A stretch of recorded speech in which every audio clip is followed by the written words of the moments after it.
I want to thank you so much for listening to this conversation with me and my mentor, Jacob Amin. Jacob has been a part of my life for over 10 years, so there are a significant amount of ways he has impacted my life. In this conversation, Jacob and I explore various topics, including his life philosophy, cultural background, minimalism, mentorship, spirituality, and the importance of environment in your personal growth. We discuss how humility plays a crucial role in experiencing life fully and how ultimately experience is our greatest teacher. This conversation was a blessing to me, and my prayer is that it will also be a blessing to you. If you would like to continue this conversation with me or see me for spiritual direction, I would encourage you to visit my website, withwes.co. Thank you for listening.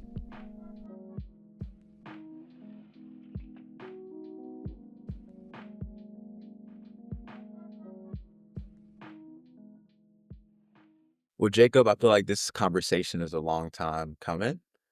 We've been friends for over 10 years now, and you've had a A lot of time. significant, yeah, a long time.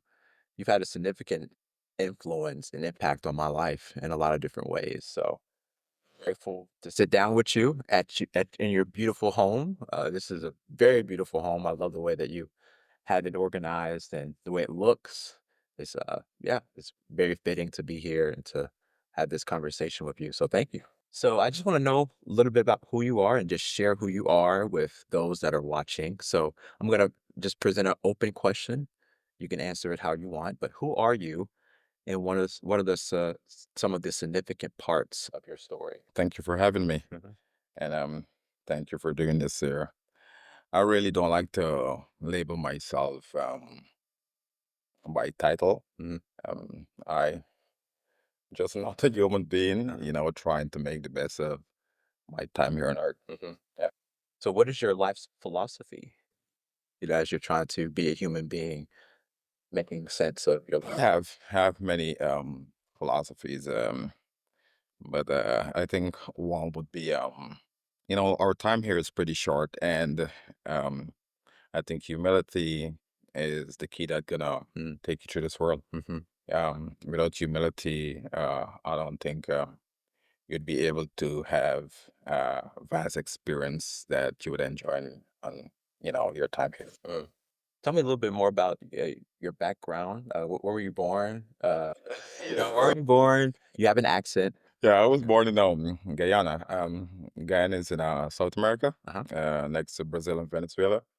Um, I lived there for most of my youthful life before I moved to Antigua, which is in the Caribbean. Um, and then I migrated to the United States. My main purpose of coming to the US was for school, and eventually it become home for me. Mhm. I have also siblings live here, my parents. So Mhm. this is all. Yeah. Yeah. So you came to Searcy, Arkansas for Searcy, Arkansas. uh-huh. Yeah, far away from home. Yeah. Yeah. So tell me more about kind of how that was for you coming to the States. You know, coming to the United States wasn't a big transition. Uh, South America, the Caribbean, is very westernized in many ways. So come to the United States wasn't a big adjustment in any way, except for the weather pattern here. Uh-huh. Yeah. Um, in the Caribbean as well as South America is very tropical. Uh-huh. The United States, it's very seasonal. You have winter, fall, summer, and spring. So the adjustment is just the weather, sometimes the food. Okay. Um, but other than that, it was a easy assimilation. So that cold, right? Yeah, yeah. That cold hitting your body. But you came to New York first when you New first York. got. So that's a really cold part of the country. Well, it was a good experience, living outside the United States of America. You always hear about snow, Mhm. and coming here and experiencing snow, experiencing cold weather, it was a good experience. Mm. So there's a couple words that come to my mind when I think about who you are and the impact you've had on my life. There are three words. One of them is minimalism. Minimalism. The other one is mentorship. You've been my mentor for 10 years. It's funny because the first, maybe let's say the first 5, 6 years of that, like I wasn't like aware that you were my mentor. It kind of just happened. And I was like, hey, can you be my mentor? And the conversation was like, oh, this has kind of been the thing the whole time, So it was great that it was natural. And the last word is mysticism. You're a spiritual person, and that's a significant part of your life. So I would love to talk more about these three things. Mhm. Minimalism, for sure. I'm I didn't know what minimalism was before I met you, but like you're just really intentional about your space, Sure. and I really admire that. Can you talk more about that? I think if you want to run fast, you have to travel very light. And if you want to accumulate much, you also have to have less. Hmm. Um, and if you want to see clearly, you have to get rid of the clutter in your Hmm. life. So it's um, it's just a way of thinking Yeah. that attract a lot of positive energy in your life. In terms of mentorship, it comes in so many different forms. I may not realize I was mentoring you, Uh huh. and you may not realize that you was being growing because you in my space. Yeah. But you know, I think it's natural whenever you have experiences of life, you want to share it with people Yeah. in so many different ways. And it's not only working for you who shared it, but um the recipient, it benefit both parties, Hmm. the one who is giving, the one who is listening. That's right. So we're growing from each other. So it's not one person should take the credit. Uh huh. In terms of my spirituality, I try to enlarge myself. Yeah. There's so many religions and there's so many beliefs out there, and multiple things can be right at the same That's right. time, um, whether we like it or not. And the world in the whole is very mysterious, Mm, and the things that we may find as a stranger, what we experience that we don't like, those things benefit us in many, many ways. It's just keeping an open mind. yeah. Is it easy? Yes. Is it hard? Yes. Um, but it all depends what you set out to accomplish in this life. Yeah. And I think uh, all of us are mysterious, and all of us are spiritual in our own way. Yeah. That's right. Yeah. And I think as you were talking, I think it's kind of rare to have those things come together Yeah. for you to be highly spiritual, but you're pretty successful just in general. I think with your career, what you're doing, and maybe that could be a conflict sometimes, right? Maybe your external success may influence how you are internally, but it seems like you've been able to blend those worlds together pretty nicely. Would you say that? And would you have any comments on that?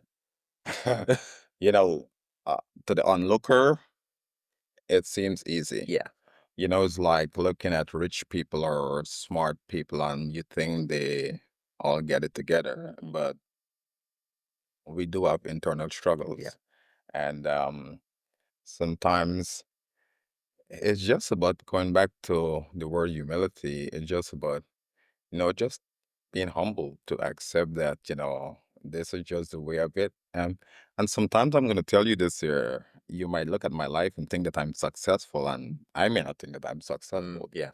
But you, as an onlooker, it's like you watch at my life and say, wow, he's very successful. So, you know, it comes down to contentment, because having plenty may never be plenty. Yeah. That's right. Having plenty may never be plenty. Because there's so much, the human potential is so big, so strong that, you have a lot of questions and no answers sometimes. And sometimes those questions themselves become the answers. That's right. Yeah.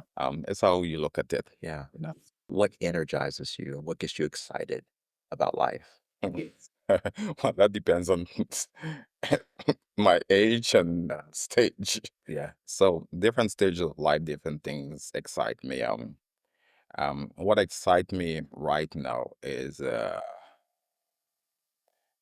just being open, Wesley. Just being open in life. I really don't work hard. I try to work smart in life, whatever you interpret that is. Yeah. And I think I just apply some of life's principles which help me. And it's simple, just being kind to your fellow man, Uh-huh. just being respectful to ideas and opinions of others. Yeah. thankful for the little things that you have, Yeah. and even the big things that you have also, because I tell you this here, whatever you be thankful for, you expand on that. It comes to you in many Yeah. ways, Right. whether you have $10, if you be thankful for that $10 and you use it with good energy. For example, if you have the last $10 and you go to the shop or the store and you spending that money, you'll be thankful that that money came into your life. Uh-huh. And by being thankful that money came into your life, you being thankful that you're releasing that money, because that money is going to pay people's bills, people mortgages, and different expenses. And just as you allow that money to go free, it's going to come back to you, Mm. and it might multiply itself Mhm. in many different ways. Mm. And that goes for everything in life Yeah. too. Whatever you give life to is going to come back to you. Mm. Yeah, it has a boomerang effect. Yeah. But these things must be tested, Mhm. as an individual. Yeah. You got to test these things for yourself. It becomes very personal. The only way you can share it is if it works in your life. Uh-huh. Yeah. So if you want to receive something, you gotta be willing to give it away, Yeah. type of thing. Yeah. Yeah, Yeah. there's a pattern, Yeah. there's a rhythm Yeah. Yeah. of life. Yeah. So what grounds you? Life experiences, hardship, pain, Yeah. suffering, setbacks, those things humble you in life. Mhm. And when it humble you, it's a good thing. You know, it may seems something that is harsh, but over time you may see the bigger implication. What you may interpret as a setback or a disaster, over time you may see the bigger implication Yeah. of what you're going through. Uh-huh. So suffering, setbacks, disappointment, and but I believe there is a supreme force, an infinite power out there, God. And as I look to God and I practice the teachings of His words, it helps me to see that every challenge, every disappointment, every pain, every suffering, every agony, every darkness, He is in it. He Yeah. is in the midst of it. That's right. You know, He is in the midst of it. The same God who created light created darkness. That's right. And I try. It's a constant practice. Mhm. And it's not about just hearing, it's about believing. Mhm. As again, science would tell you, testing give way to trusting. Tell me more about your spiritual journey as a whole, right? Yeah, because I remember you telling me something maybe a couple weeks ago, a couple months ago. You told me that when you were a teenager, I think you fasted for 40 days I did. as a teenager. How were you, like 13 or 14, something like that? It's pretty young. And it seemed like your dad has had a significant influence on your spirituality too. He did. So talk more about that. Yeah. My dad is into mysterious spirituality. Mhm. And for me to fast at such a young age, that is something that my father practiced Mhm. um, consistently. It's part of his ritual Mhm. of living. And for me to fast, I did fast for 40 days. And you 40 keep you days. kept this from him, right? And I did. He didn't know that you were doing this. But not knowing that he contributed towards that. Mhm. As a son, you watch Yeah. your appearance, and because of his lifestyle, I find myself indulging in spirituality. Yeah. And so I did fasted. But I fasted because of a health condition, Mm. you know. And I read the scriptures about, Jesus Christ fasting in the wilderness for 40 days and 40 nights. Yeah. And I said, I'm going to try this thing. So I did it very um, secretly. Mhm. And as I share with you, I thought it was like the 19 days Mhm. of into my fast. And my father realized that something was off. Uh-huh. And he approached me and I shared it with him. Yeah. And he didn't discourage me. And, years after, he was going through some, challenging time too. And it's like, I think consciously or unconsciously said to me, it's like, why don't you do it again? Yeah. Uh-huh. You know, but I never attempted again, Yeah. fasting. I did fast, you know, but for a short period of time, Uh-huh. like for 1 day, 2 days, Yeah. Of course, a lot of times we fast unconsciously. That's We don't right. realize that we're Yeah. fasting, you know. I never done that 40 days fast again, but hey, hopefully I may try it again. Yeah. Yeah. So was your dad, was he a part of some type of church? No, Okay. he was not. I think my dad, he tampered with different spirituality. Rosicrucianists, Astara, these are things that is not about his spirituality is personal, Hmm. like 101, Yeah. him and God. So I think he also had a cafeteria Christianity. He picks the best of every Yeah. spirituality and he tried to apply it to his life. Mhm. Yeah. So, what was, did you have an attachment to the church growing up? Like or did you just, that was your Christian school experience, how you got attached to the church? Well, I growing up, I've been to multiple place of faith. Uh-huh. The Catholic Church, the Pentecostal, Yeah. and the Church of Christ. You have friends growing up, and they worship at different places of faith, and they would invite you. The long and short of my story, I ended up, worshiping with the Church of Christ, Mhm. and that has been my faith. Yeah. This date. Mhm. Yeah. But you're not the typical Church of Christ individual. That's for sure. Whatever you, however you wanted to classify the typical. I know that's broad. Wesley, whether you be in the Church of Christ or the Catholic, I think you still have your own faith, Yeah, that's right. and you just want a good place to be with people of similar principles and Yeah. values. Hmm. Yeah. You talk a lot about environment. I think you're really big on that. Yeah, you not just your personal environment, but where you are, the community you have. Can you talk more about how important that's been for you, your journey? I think your environment shapes you, the way in which you think, the way in which you carry yourself, the way in which you interpret things. Um, I believe that there's different energy that attract itself to different environment, positive and negative. So I try to place myself in place where there's beauty. Yeah.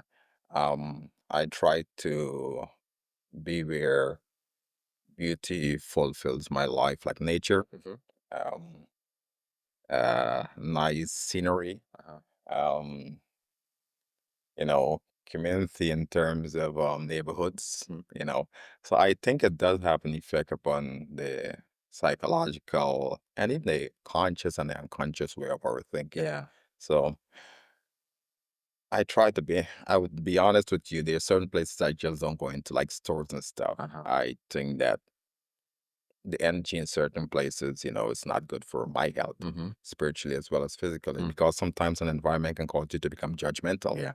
It can cause you to become afraid of life. Mm. And when I say environment, I'm not only talking about physical environment, I'm talking about people also. Yeah. Because if you hang around the wrong people, you can find yourself becoming cluttered and dull. And you know, so as I say, it's all what you want in this life here. So, but I try to allow myself to appeal to beauty. Mm. Yeah. Mm. And have you always felt that environment was important for you? Has this always been It a thing? was, it was, it was, it was. I always, as a kid, and if you speak to my parents, especially my father, um, I always had high ideals. I always had, you know, I tried to hitch myself up to something that is bigger than myself, Yeah. even though I don't understand it sometimes. And that helped me to walk a certain way and talk a certain way and speak with certainty. Mhm. But I would credit my faith in God to where I'm at today. You often say, something I've heard you say for 10 years of our friendship is, just wait till you have life experience. That's something I've often heard you say, and like the older I get, the more I'm like, okay, yeah, maybe there's something there. Yeah, You know, yeah, yeah, yeah, yeah, yeah. I think we all get there. You know, you know, wait one day. yeah, There's a lot of common expression in different cultures. Where I was born in Guyana, you would often hear older people tell the younger people that stories like the baby turkey asks the mother turkey, why is it she's hobbling like that? And she said, wait, wait, your time is coming. It's a hell of a hobble. You're going to hobble one day just like me. mm, And the small piglet asks the mother pig, why is it your mouth is so long? And the mother pig say, your time is coming. Your mouth is going to get as long as mine. hmm So you have to have experience in life, yeah, your time is coming. hmm And I think it's not for one person, but it's just a human thing. yeah, We all gonna have experience. There's a lot of similarities that we all is gonna walk in life. Even though it may not be, it's gonna have different experiences, but it's gonna be similar because pain is pain, yeah. and it's gonna shape your life one way or another. And sometimes the best teacher in life is not verbal. It's it's hands-on experience. Yeah. And what I recognize is that those things I've heard along the way that I listen to with one ear, and sometimes you just okay, but it comes back, and you use those things you were told. It makes sense of the experiences you're having. Well, this is what I've been told about Yeah, this, and yeah. now I have some ideas to talk about it. Or I have a person to go back to, be like, hey, I remember you telling me this, There you go. There you go. and I'm seeing this play out in my life. Yeah, yeah, yeah. Tell me more about Yeah. this. Of course, you're gonna hear a lot of things when you're young, Yeah. and it may not be applicable to your life, Mm. because you're still on the parental guidance. Yeah. You're still being nurtured, and you're being pampered in one way or another. And you're gonna hear a lot of things that it's like it makes sense, but it's like it's not applicable to my life. hmm But the more older you become, you know, you would have to go through those stories, and it's gonna what you heard as a youth, it's gonna play its part at the appropriate time. Just give it some time. mm As I would always say, wait, you're gonna have your own experiences That's in right. life. Just be patient. You never allow those experiences to go to waste. Yeah. There's always beauty in the experience. You gotta put beauty in the That's right. experience. So the people who are keeper of wisdom in our society today are people who are tested and battered and bruised by life. Yeah. They're the people that gives us hope Mhm. when we listen to their stories. Yeah. So nothing must go to waste in life.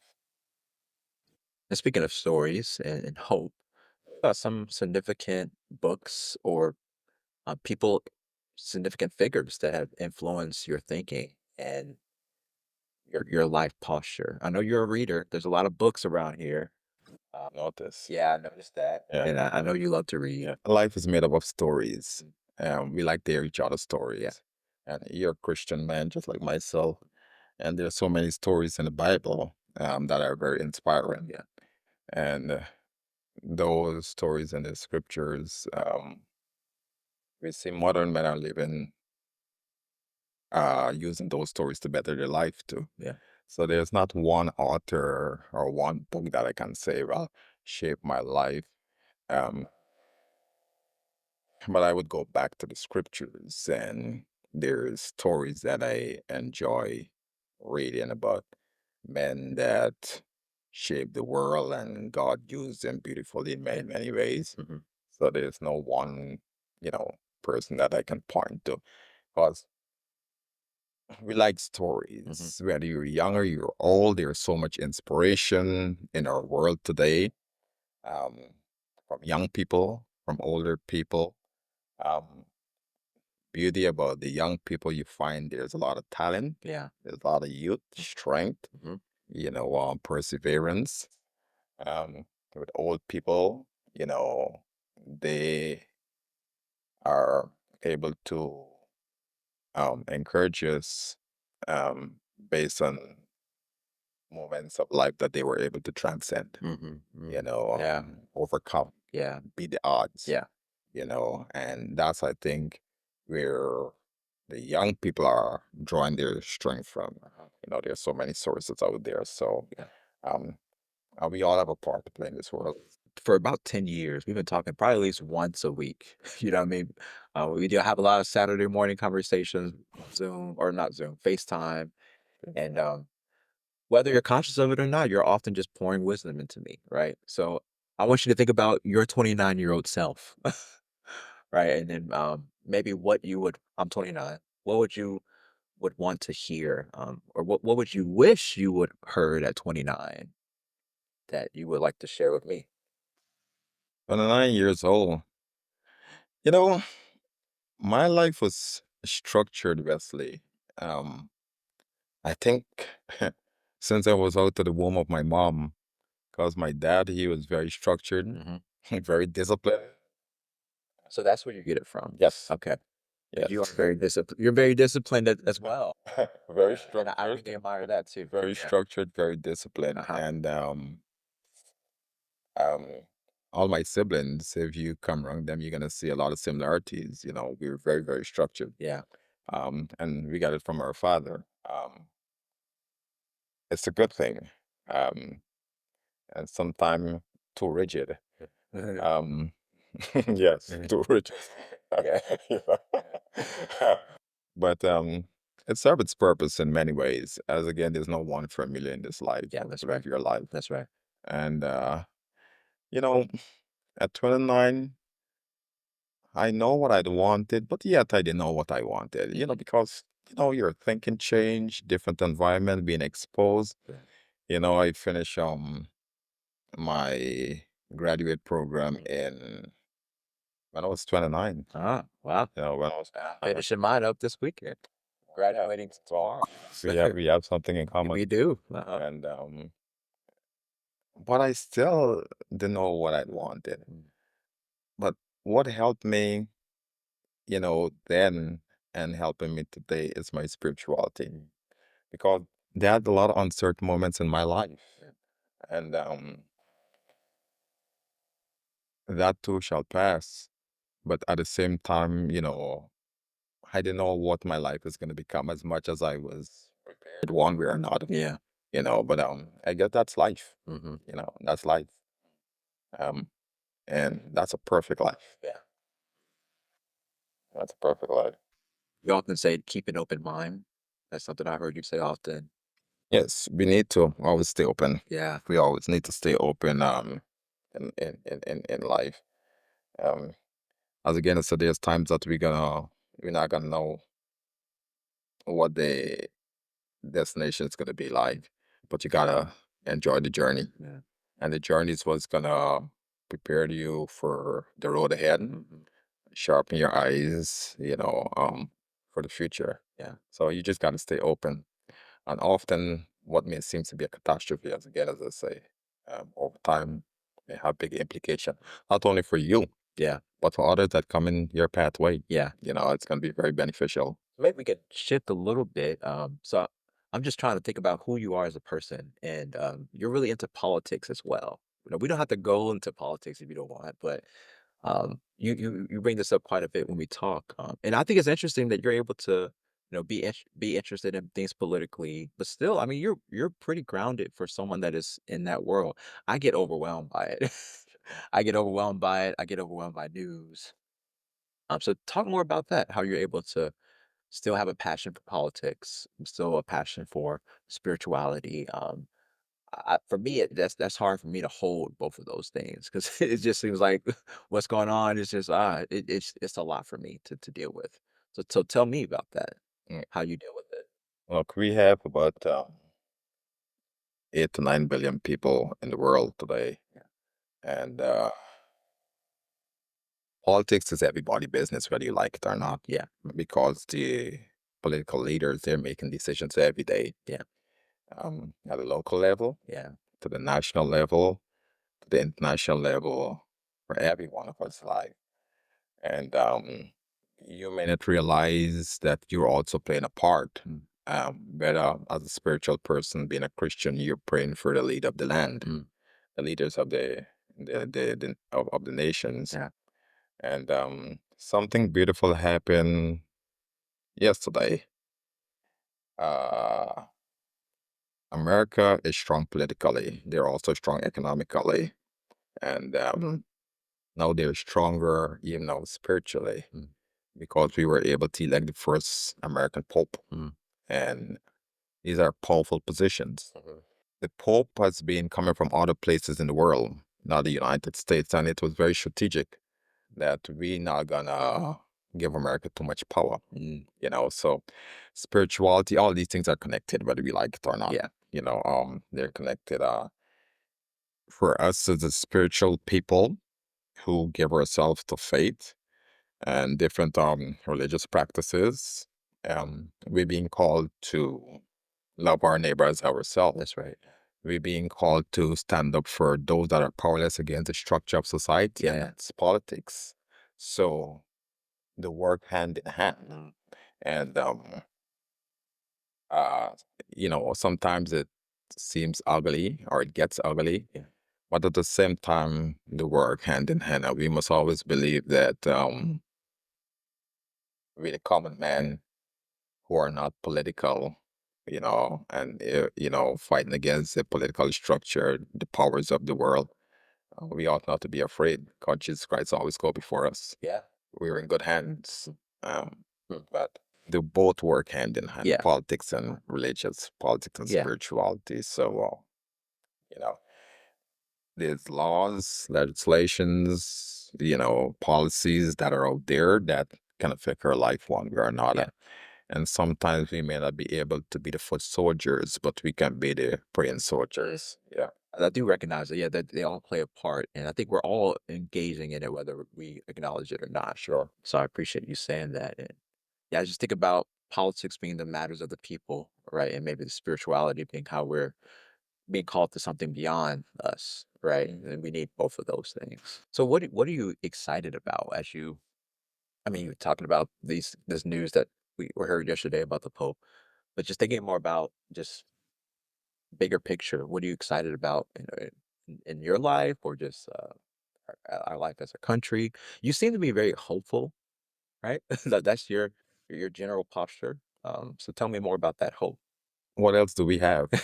What else do we have? We have to stay hopeful regardless of what is happening. Yeah. We have to stay hopeful in a world that is in turmoil. And we have to always believe that God will always prevail. Um, God will always prevail. And the power is within us to conquer anything that is not beneficial for all humanity.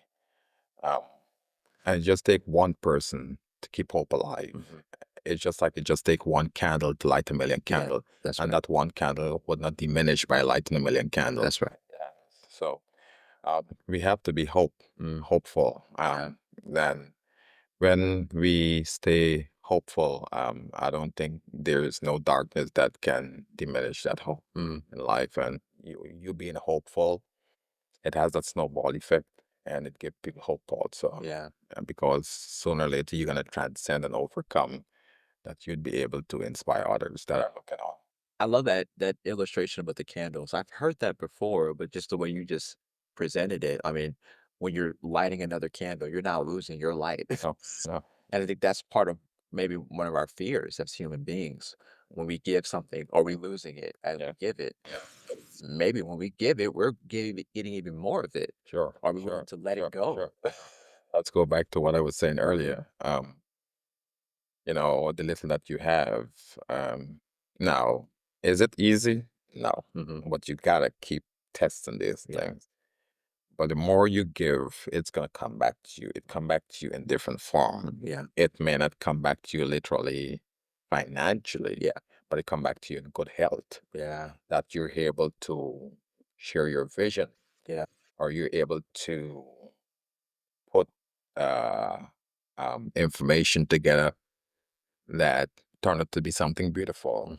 So the more you use your candle and light the world, you wouldn't be diminishing. You know, lighting other candles is beneficial for you who are lighting a candle. Yeah.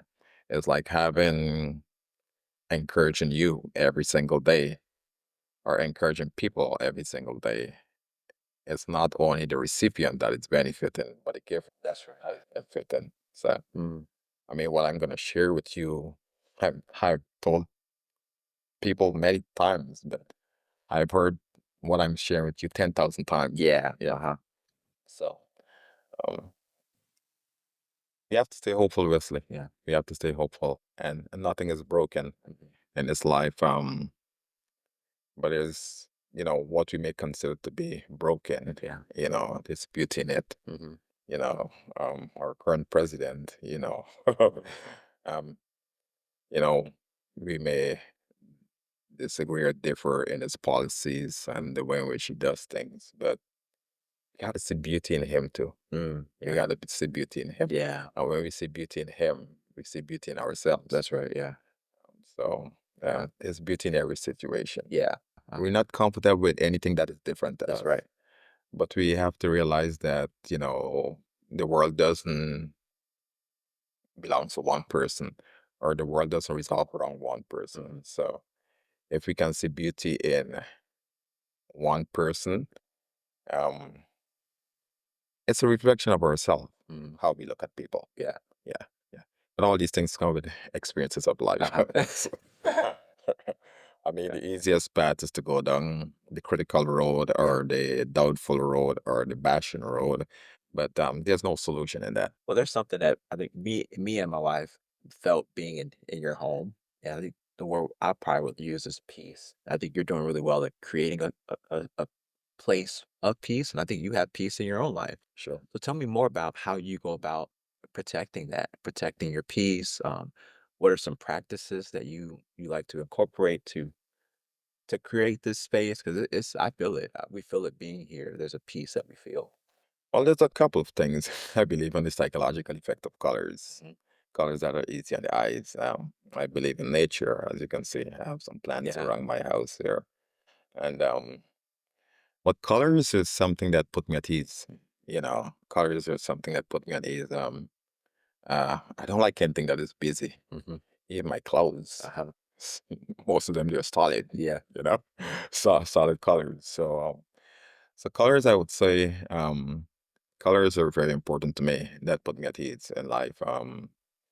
And most of all, I try to keep my surrounding try to keep it very simple, not too busy. I like a lot of space. Yeah. I think that's where the energy gets around. Uh-huh. And other than that, what else will I say? I like music too. Yeah, you do. I do. I like to listen to soft music. Um, well, a lot of these things that come back to uh, experiences of life. Yeah, that can make a whole lot of difference in your life. Yeah. You like to sing too, huh? Sometimes. Yeah. Sometimes. Discipline was another word that I was going to use that you brought up before. Like, yeah, just me witnessing your discipline over the last 10 years Yeah. has been very important for me to I wish you would have saw my first apartment Oh, when yeah. I first got out of college because Yeah. it was very similar. Yeah. I got to a point where I got rid of all my stuff though, I was so that was it's a little different, but I was really influenced by that and just Yeah. being Thank you. intentional about what I brought into my space. Sure. And I think me and my wife, we still practice that today. Yeah. Yeah, we're very intentional about what we bring into our bodies, our apartment, and I think I owe you for that Mm. in my life. Thank you. Uh-huh. Yeah, I'm just grateful for you. I'm grateful for our friendship, grateful for the ways that you've impacted me. So I thank you for this conversation too, and your wisdom that you've been able to share. And I know that it's going to be beneficial to another here. Maybe not today, maybe maybe later as their life experiences progress. I'm thankful. I'm thankful to you. And Wesley, over the years, I've seen a lot of growth, a lot of transformation. Yeah. I think marriage contributed Oh yeah, towards that. absolutely. I think age contributed Yeah. towards that. You look well, you look healthy. Thank you. Yeah, my wife's really helped with that. Good. It seems that you're in good hands. And you continue to do the best you can. And you don't have to know everything Hmm. in this life here. Everything gonna come to you at different times in life, Yeah. in different stages of life. Yeah. there are certain things you can learn by force, Hmm. and I think that's a great teacher in life. Yeah. Hardship and pain. And there's some you're gonna learn in the classroom. Yeah. But I think life is one of the best teachers, That's right. and you have to prepare for all the unexpectaeds in life. But certain things that matter to you at different stages of your life. Life is beautiful. It is. Life is what you make of it. Yeah. Life is That's what you right. make of it. Yeah. Thank you for helping me to see that life is beautiful and to be reminded that, yeah, It is. there might things that are happening in your life that you can't control, but there are things that are happening that you can't control that are beautiful, So Sure. it's truth on both sides. Sure. So I appreciate you talking a lot about that. Mm. Thank you. So I thank you. hope that this conversation was well served, Uh-huh. and whoever is listening, you know, whatever they want to take away from it, Yeah. I bless them. Thank you. Thank you, Jacob. I want to thank you again for listening to this conversation in its entirety. There are a lot of things that I'm taking away from this discussion, and I would like to end this video with a bullet point list of things that I'm taking away based on this conversation that I had with Jacob. Humility is key to a vast experience in life. Minimalism allows for clarity and positive energy. Mentorship is a mutual growth experience. Life experiences shape our understanding and wisdom. Environment influences our thoughts and behaviors. Life lessons often come from hardship and pain. Books and stories inspire and shape our lives. Staying open-minded is essential for growth. Hope is a powerful force that can inspire others.